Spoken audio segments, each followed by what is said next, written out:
జగన్ రెడ్డి గారిని చూస్తుంటే నాకు ఒకసారి ఆశ్చర్యం ఎత్తుంటుందండి. అంటే మళ్ళీ మలుపులు తిప్పుకుంటూ మళ్ళీ భోజనీకి దగ్గరికి వెళ్ళిపోయాడు అన్న. ఆ భోజనీకే కాదు కూడా తెలుస్తాను మళ్ళీ నేను, మన వాళ్ళు మర్చిపోయి ఉంటారు. అప్పుడు రెచ్చగొడదామని చాలా గట్టి ట్రై చేశారండి. నేను అప్పుడే వీడియో పెట్టాను దీని మీద, రే బాబు తిట్టింది దీన్ని కదరా నాయన, జగన్ రెడ్డిని తిట్టాను, జగన్ రెడ్డి రెచ్చగొడతాడు కానీ మీరు రెచ్చిపోకంటారండి. మేము మాట్లాడేటప్పటికి ఎలా ఉందో తెలుసండి అప్పుడు రాష్ట్రం పరిస్థితి. ప్రతి నియోజకవర్గాల్లోనూ టెంట్లు వేస్తారు, పెద్ద పెద్ద టెంట్లో. ఎందుకంటే మరుసటి రోజు భోజనీకి అనే నినాదానికి వ్యతిరేకంగా ధర్నా చేస్తారట. ధర్నా మేము ఖండిస్తున్నాం భోజనీకి అనే పదాన్ని. అంటే ఆయన ఎవరో పట్టాభి గారు అన్నది ఒకసారి 2 సార్లు తిట్టాడు, అది కూడా సజ్జల రెడ్డిని. కానీ జగన్ రెడ్డి ఎన్నిసార్లు తనను తాను తిట్టించుకున్నాడు తెలుసా? రాష్ట్రం మొత్తం తిట్టించుకున్నాడు, రాష్ట్రం అందరితోటిని. అతన్నే తిట్టాడట, వాళ్ళ అమ్మని తిట్టాడంట అని. పాపం ఆవిడ విజయమ్మ లోపల బెడ్రూమ్లోకి వెళ్ళి కుళ్ళు ఏడ్చుంటుంది. ఒరే జగన్ బాబు నన్ను తిట్టలేదురా బాబు, రే నన్ను తిట్టలేదురా, నీ పదవి కోసం ఆ చంద్రబాబు నాయుడు గారి మీద నువ్వు ఏదైనా ప్రతీకారం తీర్చుకోవడానికి ఊరందరూ అడ్డమైన వాళ్ళతో నన్ను తిట్టించుకురా బాబు అని ఏడ్చుంటుంది పాపం ఆవిడ. నిజం తిడితేనటండి ఇతను తిట్టపోయినా రెచ్చగొట్టాడు. రెచ్చగొడితే రాష్ట్రంలో ఉన్న వాళ్ళు అందరికీ కోపం వచ్చి వెళ్ళి దాడి చేశారట. అలా దాడి చేసి ఇచ్చాటండి. మళ్ళీ ఇతను ముఖ్యమంత్రి, చట్టాన్ని చేతిలో తీసుకోకూడదని చెప్పాలి. ఎవరన్నా నిజంగా అలా తిడితే వాళ్ళ మీద కేసు పెట్టాలి, కోర్టులో సబ్మిట్ చేయాలి, అవసరమైతే రిమాండ్కి పంపించాలి. అది వదిలేసి నా కడుపు మండదా కొట్రా అని అడుగుతున్నాడు. నిజమే, కడుపు మండితే కొట్టేలా? నిజంగా అలా తిట్టినోడు కొట్టేలా? తొక్కుపెట్టిన ఆర తీసేలా? సరే దానికి కూడా ఒక ఆధారం ఉందని చూపిస్తాను. దారుణం కానీ ఇలాంటివి చెప్పాల్సి వచ్చినప్పుడు చాలా బాధ అవుతుందండి నాకు. అంటే అది ఆ తిట్టిన దాన్ని తట్టుకోలేకటండి కొద్దిమంది వెళ్ళి తెలుగుదేశం పార్టీ ఆఫీస్ దగ్గర ధర్నా చేశారటండి. అసలు ముందు తిట్టినోడిని కొట్టేయచ్చు, తిట్టినోడిని తొక్కుపెట్టిన ఆర తీసేయచ్చు అంటాడు కదా. అసలు తిట్టడం అంటే ఏంటో చూపిస్తాను రండి. నాకు ఎందుకో ఈ వీడియో అన్నిసార్లు చూపించడం ఇష్టం ఉండదు, కానీ తప్పదు మరి. ఇప్పుడు ఇలాంటి వాళ్ళని మనం ఎక్స్పోజ్ చేయాలంటే, జగన్ రెడ్డి లాంటి వాళ్ళకి వాళ్ళు మాట్లాడే అబద్ధాలని ప్రజలకు తెలియజేయాలంటే మరి తప్పదండి. ఇది అసెంబ్లీ అండి. ఇప్పుడు పట్టాభి గారు ఎక్కడో పార్టీ ఆఫీస్ దగ్గర పెట్టారు కాబట్టి పార్టీ ఆఫీస్ని కొట్టేసాం, ఏదో సజ్జల రెడ్డిని అంటే జగన్ రెడ్డి అన్నట్టు మొత్తం క్రియేట్ చేశారు. కానీ సాక్షాత్తు దేవాలయం లాంటి అసెంబ్లీలో అందరూ ఎమ్మెల్యేలు, మంత్రులు, స్పీకర్ గారు ఎంతో ఉన్నతమైన వ్యక్తులు ఉండే ప్లేస్ అది. అలాంటి ప్లేస్లో అప్పటికే అంబటి రాంబాబు, వల్లభనేని వంశీ, కొడాలి నాని ఏం మాట్లాడారో విన్నాం మనం. ఇంకా అట్ల జోలికి నేను పోను. Direct dialogue Kakinada city MLA Dorampudi Chandrasekhar Reddy ఏమన్నాడండి అంటే, మరి దీన్ని ఏమంటారండి? ఇప్పుడు మేము వెళ్ళి కొట్టేయచ్చా? ఎవరిని పడితే అండి మేము కొట్టేసి రోడ్ల మీద ఇచ్చేసి ఆఫీసుల మీద దాడులు చేసేసి, ఎందుకు జగన్ రెడ్డి కూడా బయట తిరుగుతున్నాడు, జగన్ రెడ్డి మీద దాడి చేసి ఇచ్చాం. మరి మేము ఇప్పుడు పట్టాభి గారు ఏదంటే డైరెక్ట్ పార్టీ ఆఫీస్ మీద దాడి చేసాడు కరెక్ట్ అని చెప్తున్నాడు జగన్ రెడ్డి. మరి సాక్షాత్తు ఎమ్మెల్యే, సిటీ ఎమ్మెల్యే జగన్ 2 అంటారు అతన్ని, అతను డైరెక్ట్గానే తిట్టాడు. మరి మేమేం చేయాలి? ఇప్పుడు చంపేసినా పర్లేదు కదా. ఇప్పుడు అలాగైతే జగన్ చెప్పినట్టు అయితే ఎవరికో కోపం వచ్చిందని చంపేసాడంటే అంటే సరిపోద్దా? అలా చేస్తామంటే చంద్రబాబు నాయుడు గారు ఒప్పుకోరండి. ఆ టైప్ ఆఫ్ చేస్తానంటే. రెండో మాట ఏమన్నాడండి, తెలుగుదేశం పార్టీ కార్యాలయం దగ్గర ధర్నా చేయడానికి వెళ్ళారా? ఓహో, ధర్నా అంటే ఇలా ఉంటుందా? నాకు తెలియదండి దీన్ని కూడా ధర్నా అంటారని. డైరెక్ట్గా కార్లు అండి, ఇది మెయిన్ గేట్ అండి, తెలుగుదేశం రాష్ట్ర పార్టీ ఆఫీస్కి మెయిన్ గేట్ ఇది. ఆ ఎదురంతా రోడ్డు ఉంటుంది. ఒకవేళ రోడ్డు మీద నిలబడి ధర్నా చేస్తున్నారేమో చూద్దాం ఉండండి. గేట్ని గుద్దేశారండి డైరెక్ట్గా వచ్చి కార్లతోటి. మరి అది ఏం ధర్నా అంటారండి దాన్ని? అంటే గేట్లు గుద్దేసే ధర్నా? బాగుందండి, ధర్నా బాగుంది ఇది. అయితే మేము కూడా ధర్నా చేస్తామండి వైసీపీ ఆఫీసుల మీద, ఇలాంటి ధర్నా. అంతే కదా, శాంతియుతంగా మేము ఇలాంటి ధర్నా ఒకటి చేసుకుంటాం. అయితే ఏ చంద్రబాబు నాయుడు గారు చెప్పినాను, ఇంక లోకేష్ గారు చెప్పినాను, ఇంకా ఇదేదో ధర్నా చాలా బాగుంది. ఒక్కడిని చేసి అందరూ కలిపి కొడుతున్నాడు. ధర్నా అంటే అది జగన్ రెడ్డి అంటున్నాడు. ధర్నా చైనాకి వెళ్తేనటండి వాళ్ళ మీద దాడి చేశారట తెలుగుదేశం వాళ్ళు. అది కూడా చెప్పాడండి, మీరు చూడలేదేమో. ఇతను అసలు సిగ్గుందంటారా ఇతనికి? ఏమన్నా కనీసం పావలు ఎత్తన్నా సిగ్గుందంటారా ఇతనికి?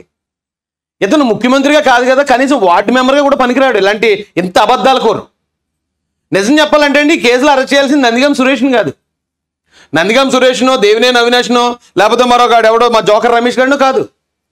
అసలు ఇది అంతటికీ కారణం ఎవడండి? దీని అంతటిని దారి తప్పించింది ఎవరు?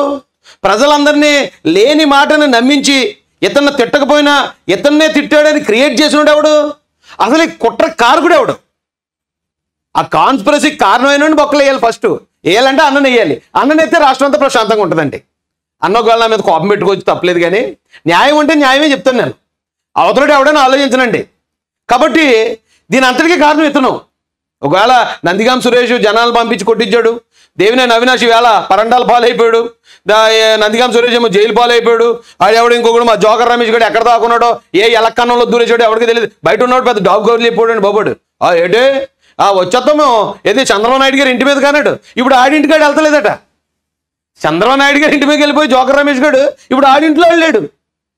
తెలుగుదేశం పార్టీ ఆఫీస్ మీదకి వెళ్ళిపోయి దేవినేని అవినాష్ ఇప్పుడు అతని ఇంట్లో అతను లేడు. అలాంటి పరిస్థితి అంత పోటుకెళ్ళి అందరూ అంటే అసలు రెచ్చగొట్టింది ఇతనండి. ఆ కేసులో ఏవన్ ముద్ద ఇతను.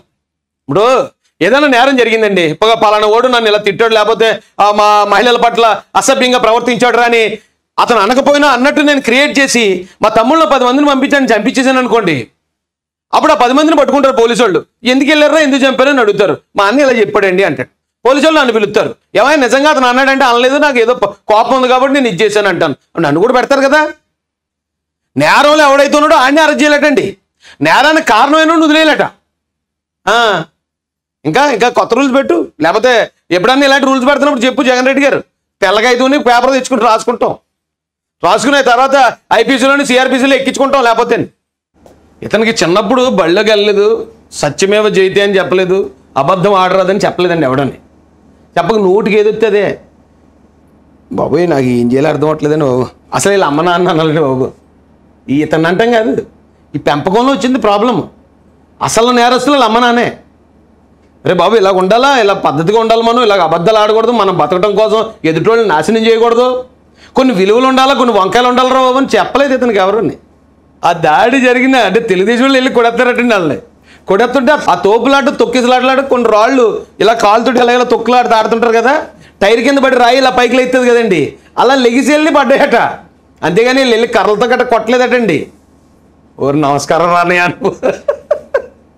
నువ్వు మా రాష్ట్రానికి దొరికిన వరవరా బాబా, ఒక వర్గానికి ఇన్స్పిరేషన్. నువ్వు అడ్డంగా దొరికేసినా కూడా మనం ఎలాగ అబద్ధాలు చెప్పి బుకాయించాలనే వర్గానికి నువ్వు ఇన్స్పిరేషన్ రా ద్వారా.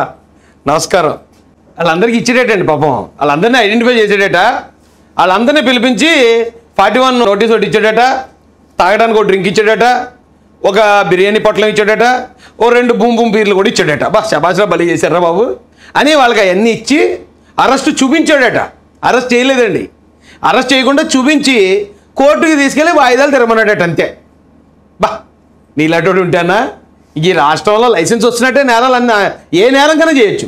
అయ్యే చంపేసి డెడ్ బాడీ డోర్ డెలివరీ చేసినాడు, ఈయన పక్కన కూర్చున్నాడు వెళ్ళి అనంతబాబు. అలాంటి వాళ్ళు అందరినీ ఎంకరేజ్ చేసుకొచ్చాడు. ఆ గోరంట్ల మాధవ్ బట్టలు ఇప్పుకుని తిరిగేసాడు మొత్తం రాష్ట్రం అంతాని, మొత్తం ఆంధ్రాలలో తిరిగేసాడు, అందరు సెల్ ఫోన్లో తిరిగేసాడు. అది మార్పింగ్ అన్నాడు అన్నొచ్చి. అబ్బాయి మార్పింగ్ అంటే మార్పింగ్ నమ్మడమే. మన కళ్ళ ముందు ఇలా కనపడుతూనే ఉంటారు, అబ్బాయి అది కాదు, అది నిజం కాదండి నమ్మడమే. అప్పుడు చేసే పని లేదండి. ఎవడన్నా అది కాదు అన్నాడంటే కొడిచివారు అంతే, కాదు అన్నాడంటే కేసు పెట్టి లోపల దోచేవారు అంతే. అయ్యి బాబు మామూలు రాజ్యం కాదండి బాబు అది. అలాంటి రాజ్యం నుంచి విడుదలైతే బాబు మరి అప్పుడు బ్రిటిష్ వాళ్ళ పాలన నుంచి బయటపడినప్పుడు మన వాళ్ళు ఎంత ఆనందపడ్డారో నాకు తెలియదు కానండి. ఇతన్ని రాజ్యం నుంచి బయటపడ్డాక మేము మాత్రం అంత ఆనందపడ్డామండి బాబా, అంత ఆనందపడ్డాం మేము నిజంగానే. ఒక రాష్ట్ర పార్టీ ఆఫీస్ మీద దాడి, గేట్లు కూల్చేసి అంటే ట్రెస్పాస్, ఆ దాంట్లోకి దౌర్జన్యంగా ఎంటర్ అయ్యి కనపడినట్టు తలలు పగలగొట్టేసి హత్యా ప్రయత్నాలు 1-2 కాదండి, అక్కడ 10-15 హత్యా ప్రయత్నాలు జరిగాయి. ఒక ప్రైవేట్ ప్రాపర్టీలోకి ట్రెస్పాస్ జరిగింది, దౌర్జన్యంగా లోపలికి దూరటం. దాంతోపాటు రాష్ట్ర పార్టీలో 40 లక్షల మంది 50 లక్షల మంది సభ్యులు ఉన్నారు. ఆ సభ్యులు మొత్తం కలిగిన ఆ పార్టీని చంపేసే ప్రయత్నం అది. అది అంటండి 7 సంవత్సరాల లోపు ఉండే శిక్ష. అంటే అన్న రాశాడు కొత్తగా బుక్కు, అప్పుడు అన్నగా నచ్చినట్టుంటే పెడతాడు. లేదు సోషల్ మీడియాలో ఒక వీడియో పెడితే చాలా పెద్ద నేరం, సిఐడి వాళ్ళు వెళ్ళిపోతారు. ఏమంటే 70 సంవత్సరాలు పైబడి ఉంటారు రంగనాయకమ్మ గారు, సిఐడి వాళ్ళు ఇలా అరెస్ట్ చేశారు ఆవిడ్ని.